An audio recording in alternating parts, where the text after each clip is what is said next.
All right, day 2 here, guys. We're going to be talking about using email blast to fund get funding for your deals. Now, I'm not talking about sending emails every day. I'm talking about a drip marketing campaign to your warm database, the people that you're networked with, the people that you know, business cards, contacts, people you've met at workshops, seminars, whether it's in person or virtual, people that you meet at your real estate clubs. Email marketing is still one of the number one sources for marketing for 85% of businesses. And the thing with emails, you have to realize it's literally building a relationship one email at a time. We're not talking about writing a novel. We're talking about short, sweet, to the point, so that you can market and start getting the word out on what you're doing and getting your audience, getting your tribe. We all have tribes that surround us. We all have tribes, people that we work with, we have fun with, family, friends, all that stuff, people who went to school, whatever, communities. We all have tribes. People are looking at things. And here's the number one thing I want you to remind. Everybody's a buyer, everybody's a seller, and everybody is a funding source for sure, okay? Everybody is a funding source. Everybody's looking to make money. Everybody's looking for retirement. Everybody likes to talk about real estate. That's why HGTV and Flip This House are so exciting in the top shows that they are, because everybody wants to be a real estate entrepreneur, okay? If you can start sharing your journey, start sharing what you're focused on, it'll help you get that word out. And here's the biggest mistake I see, and I see this from teaching thousands of people, thousands of investors, that people wait until they have a deal before they start marketing for money. That's the biggest no-no. Don't wait. As you're finding deals, as you're marketing for deals, start marketing your journey. Start sharing what you're doing to your audience so they're ready to rock and roll when you have something ready to rock and roll. Remember, last night we talked about in day 1, lesson was on using case studies. Part of the reason we talked about case studies first is that gives you something to kind of talk about. Not the everything, and we'll talk about kind of the formula that we use in marketing and we use with a lot of our coaching students to help them find success. But email is still another one of the most important things. And part of the reason are the stats behind it. So let's talk about that. Is email worth it? And the answer to that is yes, okay? The number of active email users forecasted to reach 4.3 billion in 2 years. Okay, 294 billion emails were sent and received each day. Think about that. That's a lot of emails. Okay. Good stuff. Oh, you got plenty of offers. All right, just a number of things. Okay. Average expected ROI. Here's the thing: if you're a marketer, the average expected return on investment is $42 for every dollar you spend on email. Now, here's the thing: some people are like, oh, email's dying, email's no longer valuable. Yeah, it's still valuable. Still a 4,200% return on investment. Used to be 4,400, so it's dropped a little bit with the use of SMS, text messaging, social media. Okay. Nearly 9 out of every 10 marketers use email marketing to distribute content organically. And that's what we're talking about. Just sharing what's going on in your business, in your life, starting to get the word out once a week to your audience. And here's the great thing. It does not need to be long. Right? Don't be long-winded. Just tell them what the heck is going on, all right? Emails with personalized subject lines generate a 50% open rate, higher open rate. So if you can add somebody's, hey, Jim, hey, Catherine, hey, Stephanie, to the subject line, it increases the open rate. It also helps with the spam. Okay. If you add a video to your email, it increases the click rate by 300% because people will click on a video much more likely than clicking on a link. Surprise, surprise, surprise. Okay. Clicking on a video is 300% more likely than a link. Okay. So your email can be short, talk about something. If you're going to be long-winded, do a video. Do a short 2 to 5 minute video. And boom, share that video there. Short intro about what the video is about, and then people can click on for it. Okay. Average open rate in the real estate industry, realtors, mortgage brokers, investors, is somewhere around 19% open rate.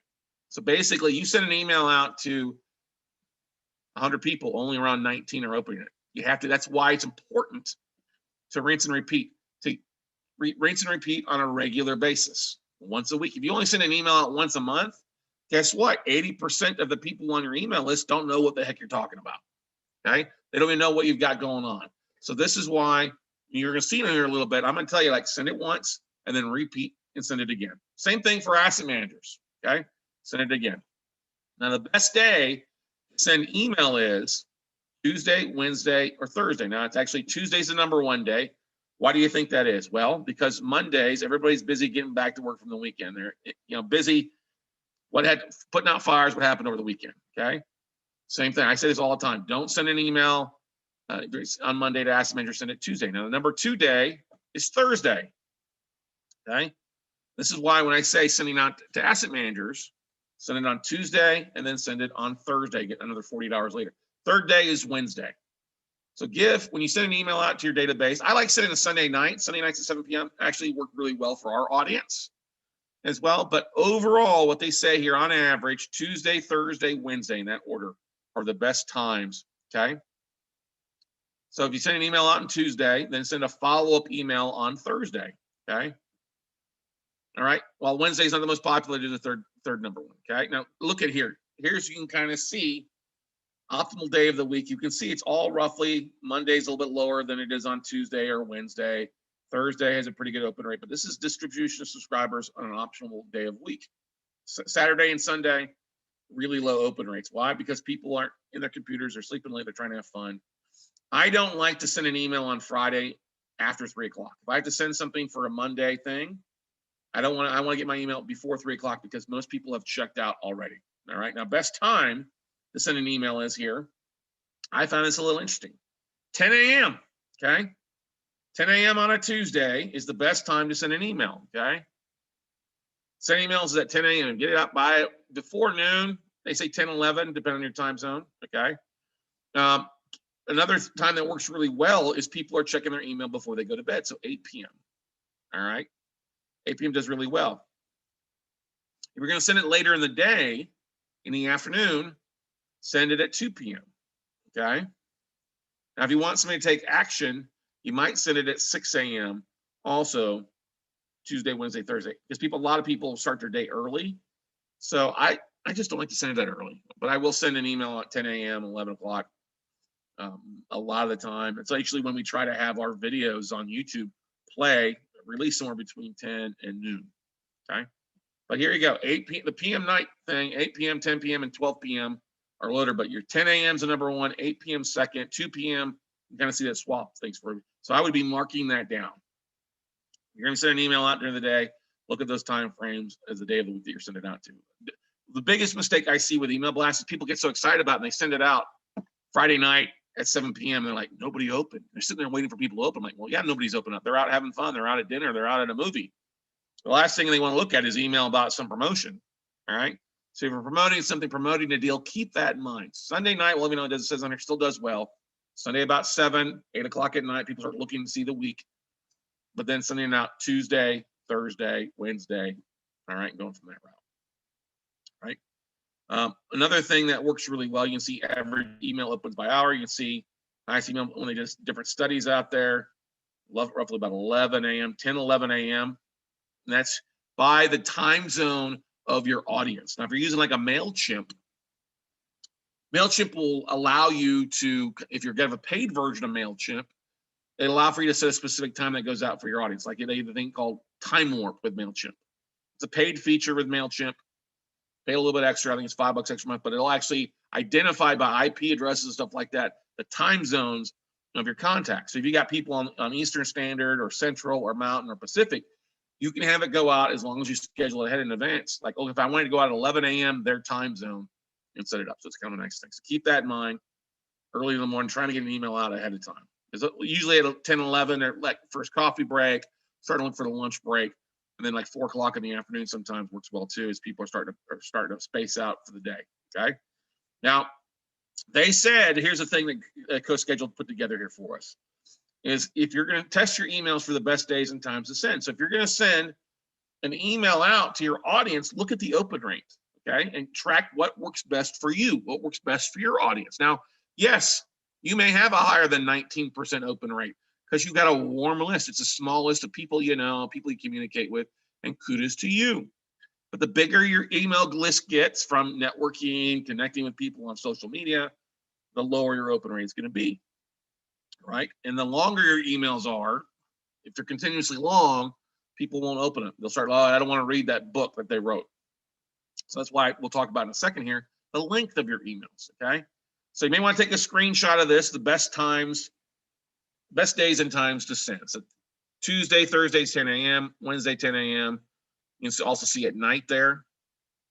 Wednesdays, Tuesdays in the afternoons, Tuesdays in the morning as well too. So maybe plan out your first 12 emails.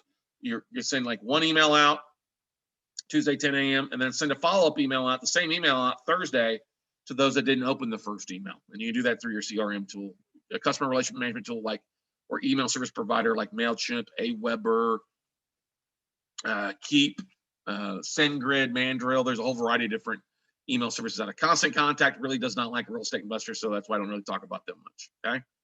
Now, how long should your email be? Okay. And here's the thing: short and to the point. Keep it simple, silly. Not long at all. And this is the same thing to your warm market. It's also the same thing to bank asset managers. You don't want to be too long. Okay. In the job, and here's the title too. They say that the shorter your title of the email is, the better it is. Okay.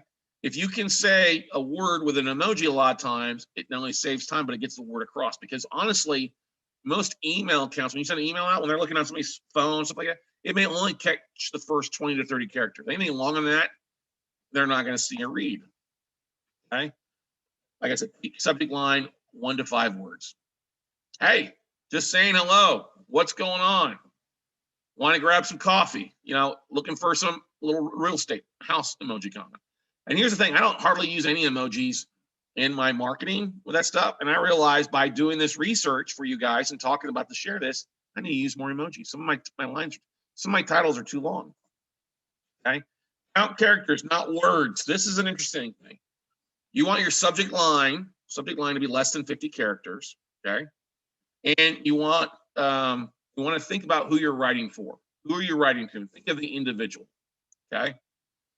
When I think I'm writing an email, a lot of times I've actually thought about the person who I write to. And I have a male investor. Her name is Laura. I'm sorry. His name is Steve, and a female investor named Laura. That's who I basically write to, because I have 2 people that open my emails most of the time. And they like everything. So I think I'm writing for them. What would help Laura or Steve? Okay. So I keep it professional. All right. I try to be personalized. If I'm writing to an asset manager at the bank, it's a little more professional than an email that I send out to my warm investors. What are you writing about? What is the topic? Hey, here's a deal that I'm working. Check out my case study on the deal of the week in San Antonio. Or hey, I'm looking at a deal. I've got this deal I just closed on, or a deal that I'm looking to fund.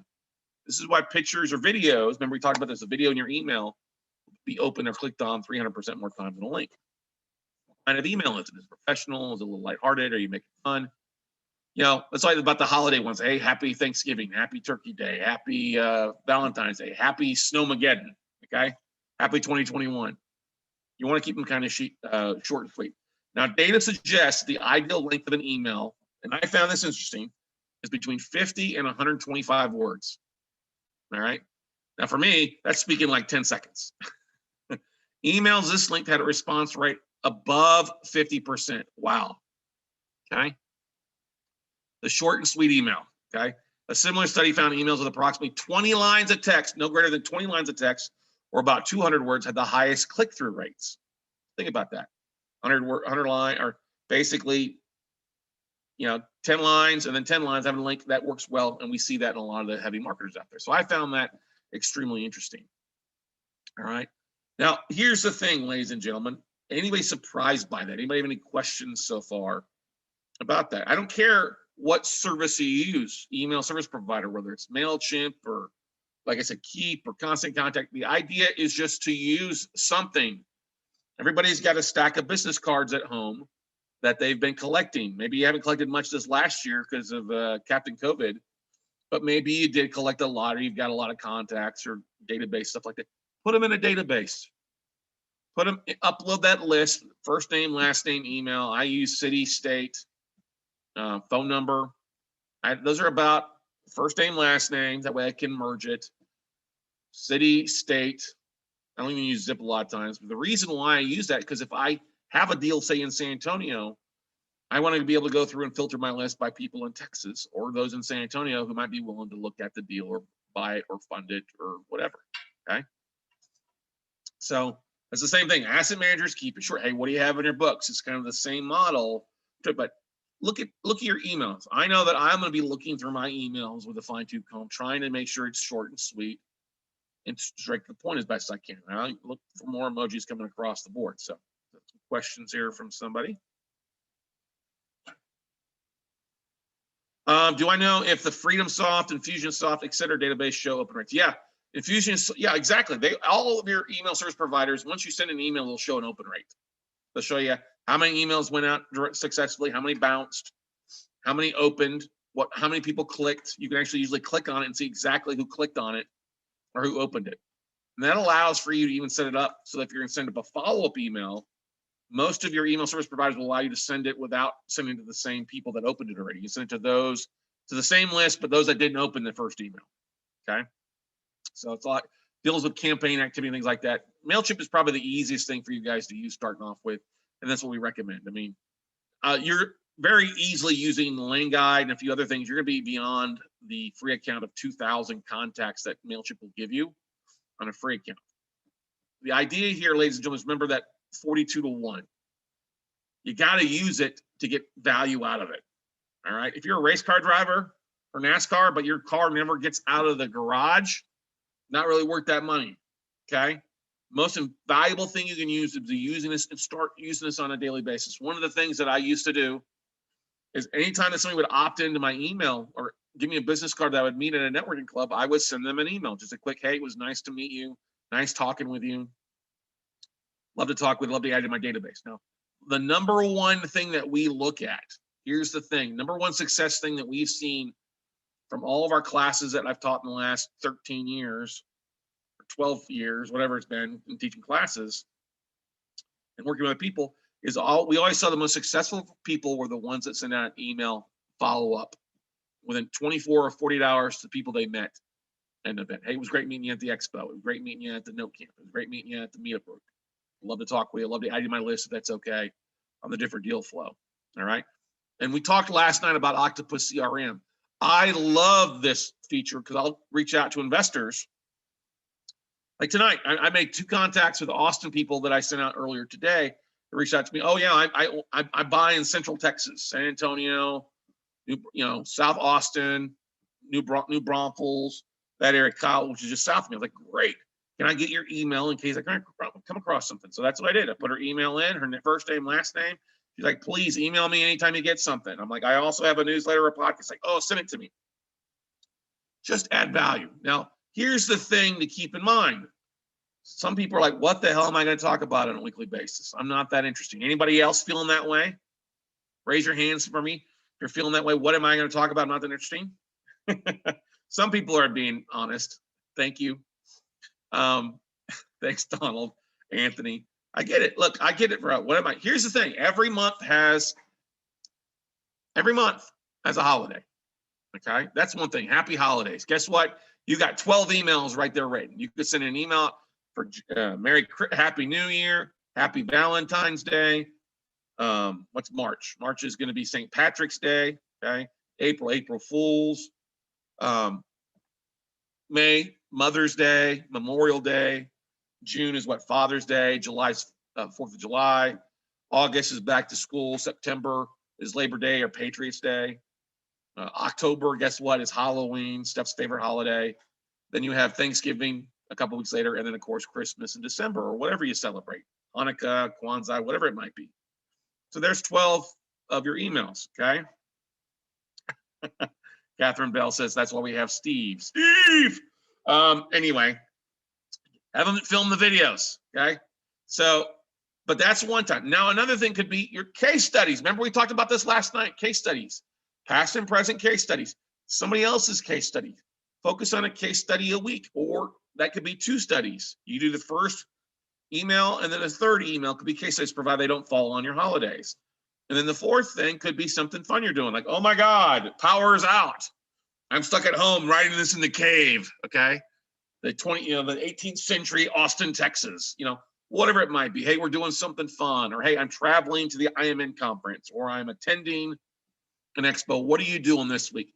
That's the whole point, is people don't want just the stoic stuff that a lot of businesses do. People actually invest with people. No surprise. But if you can share, it's okay to be yourself. Just be yourself. Everybody has something interesting. Share your hobby, share your passion. I was surprised this last year.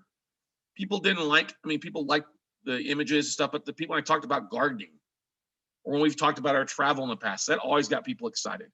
And what we found too is that in a lot of our masterminds, our going on coaching institutes, there's a lot of crossover. People either musically inclined, or they're homeschooling their kids, or they have similar hobbies. Talk about your hobbies. That brings the personality out. Be yourself. Okay. If you're a big fan of politics, I would probably avoid that. Same thing. I wouldn't go the religion route. I would be the bartender. Laws in bar, no politics, no religion. I know that's hard these days, but I would just be talking about real estate stuff, fun that you're doing. You know, if you're going to kids or going to church camp or something like that, that's totally fine. But that's the same. One holiday email, that's 1/4 of the month. A deal case study, something you're bidding on. Like Catherine, you guys probably had a lot of people when you sent out an image of the deals that you were working on 171 assets. You probably got a lot of people that reached out to you, like said, hey, I'd like to fund some deals. Get me involved. Okay. I know Derek Elder. I know Montrese. I know everybody that's done that before. When they send a map out, when they've done a batch geo map of mapping like a bunch of older either deals that they're working on or tapes they're breaking down, people get excited about that. Hey, here's a deal I'm working on. Let's put some your lazy assets to work. Just start sharing your journey is one of the most important things that you can do. All right.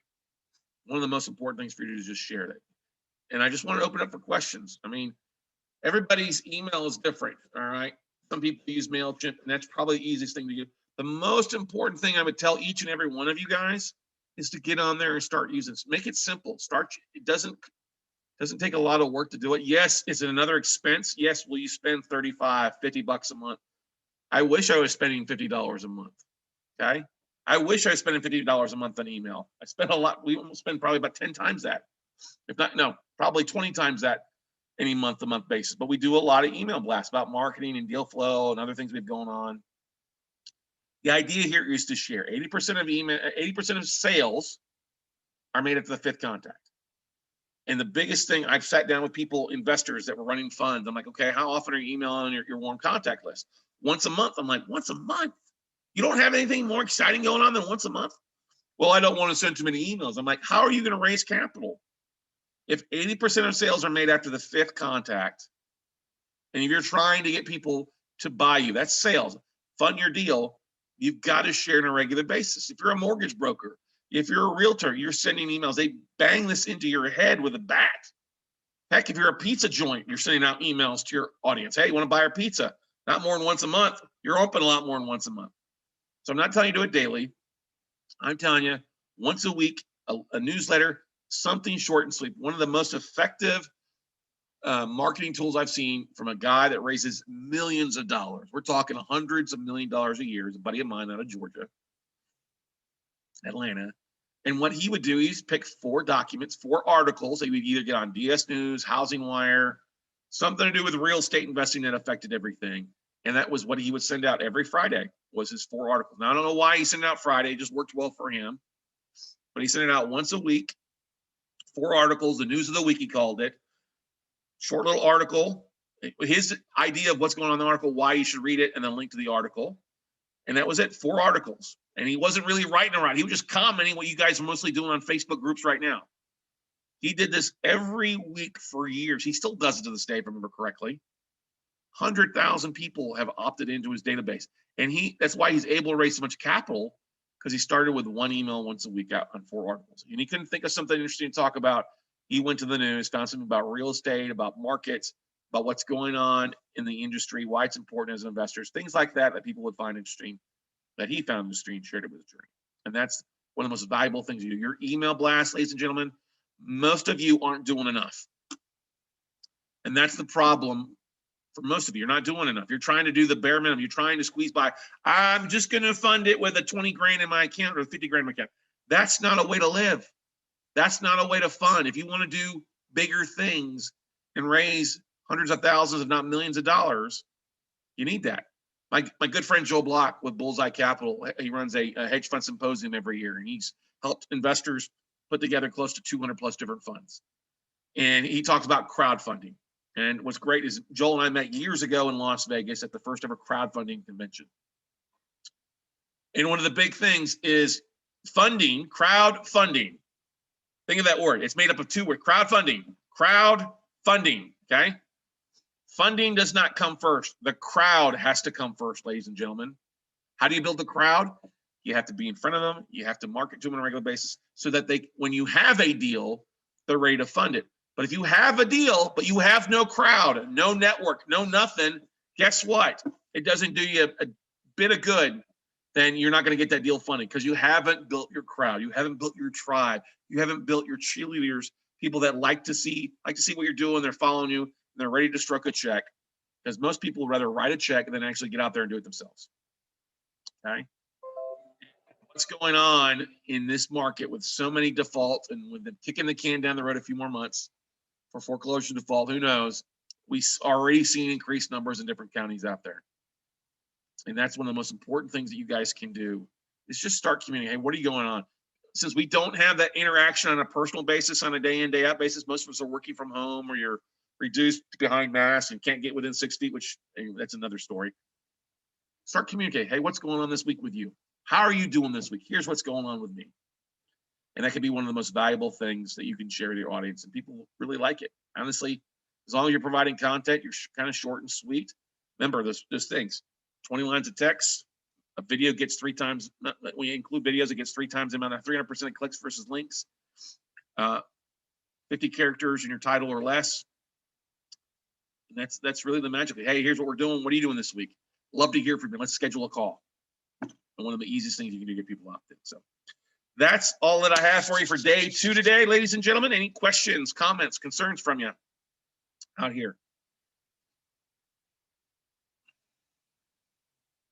One of the things that we're doing is with the VIP stuff, that you'll have some sample emails that we send to asset managers, some sample newsletters that we send out to people, stuff like that. Something to help you prime the pump and get a bit of a feel for it. Everybody's going to be unique and different what you're doing, but that's one of the things that we're doing with the VIP ticket. And when we're done with all this, is I'll have some of the samples of that stuff for you to use and rely off of. So if you're not ready to rock them, guys, we'd love to have you be a part of that. If you'd like to go beyond the 5 days, sign up for either the gold pass to get all 20 days or the VIP pass. Not only get the replays and everything to the full 20 days, but a lot of other great goodies along the way as well. Okay. Thank you, Ron. Thank you, everybody. Thank you, Donald. The idea here is you're struggling. If you've got your Mailchimp account set up and it got shut down or something like that, when you start a new email account, one of the most important things to do is you can't dump 5,000 contacts into it. You probably got started at 100 and season it a lot of times too. I've seen people these days try to dump in 500, 700 asset managers. Like, no, you got to upload 100 at a time. Send an email out first at 100. And really, that's about the most. Add 100 at a time and email to the 100. After you get an email or 2 out, then you can combine those lists together and be ready to rock and roll and save some things, okay? Great. Awesome. Thanks, Dave. Thanks, Doug. Thank you, Henry. Thank you, everybody that's on here tonight for day 2. If you know somebody that might be interested in jumping on this, feel free to share, okay? We'll see y'all tomorrow night, provided we've got power.